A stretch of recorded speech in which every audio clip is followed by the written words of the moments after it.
Today we are going to be reviewing the Amphibious remote control car, and it is amphibious because it can go on water or land.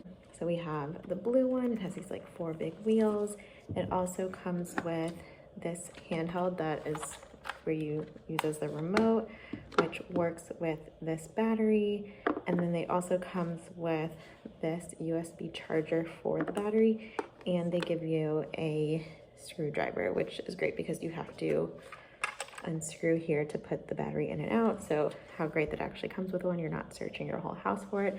And then they did also send it with an extra screw. All right, so I opened it up. So it actually had a battery inside. So this is just an extra. And then here is how you charge the battery. It's a USB charger. And then you will need, I opened this up as well, so you will need 2 AA batteries for the remote control for the car. But it does come with this for the car and then an extra one as well that you can charge. So we will get this together and we will show you how it works.